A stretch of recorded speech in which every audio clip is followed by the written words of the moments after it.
Israel ও যুক্তরাষ্ট্রকে পাল্টা আক্রমণে যুদ্ধবিরতির জন্য যখন ট্রাম্প রাশিয়ার পুতিনকে ফোন করছেন, চীন সহ বেশ কয়েকটি দেশ যখন ইরানকে যুদ্ধবন্ধের জন্য আবেদন করছে, ঠিক সেই মুহূর্তে একটি খবর সামনে এসেছে যে ইরানের শক্তিশালী মিসাইল হামলায় নেতানিয়াহুর মৃত্যু হয়েছে।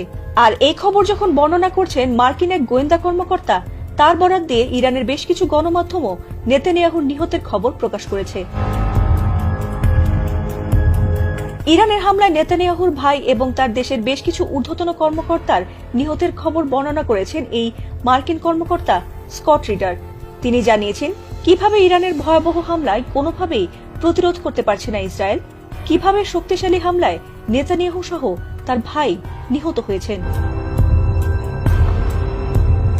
যদিও এই যুদ্ধে ইরানের সবচেয়ে বেশি ক্ষতি হয়েছে, তারপরও তাদের পাল্টা আক্রমণে ইসরায়েলের আয়রন ডোম ধ্বংস হয়ে যাওয়ার পর দিশেহারা হয়ে পড়েছে ইসরায়েলি বাহিনী। ঠিক যুদ্ধের এমন মুহূর্তে ইসরায়েলের প্রধানমন্ত্রী বেনিয়ামিন নেতানিয়াহুর মৃত্যু যেন ইরানের কাছে ইসরায়েলের পরাজয় ঘটার মতোই খবর। ইসরায়েলের সিজারিয়ায় অবস্থিত নেতানিয়াহুর পারিবারিক বাড়িতে নতুন করে ব্যালিস্টিক মিসাইল হামলা চালিয়েছে ইরান।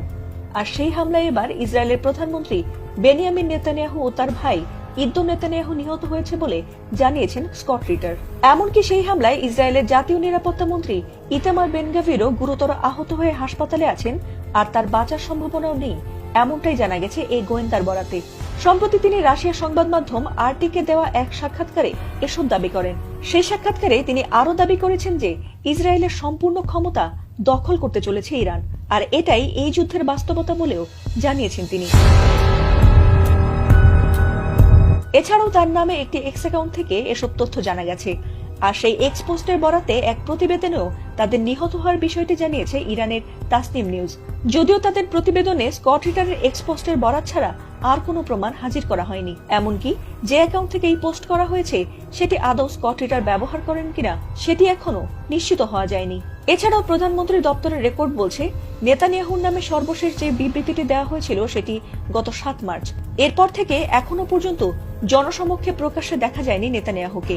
এমনকি এই ব্যাপারটি ভুয়া বলে উড়িয়ে দিয়ে সোমবারের একটি ছবিও প্রকাশ করেছে ইসরায়েল, কিন্তু সেটিকেও এআই বলে দাবি করছেন নেটিজেনরা।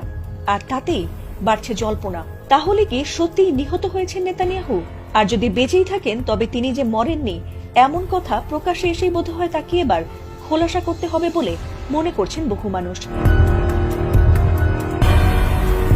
ফাতিমা সুলতানা, এটিএন বাংলা।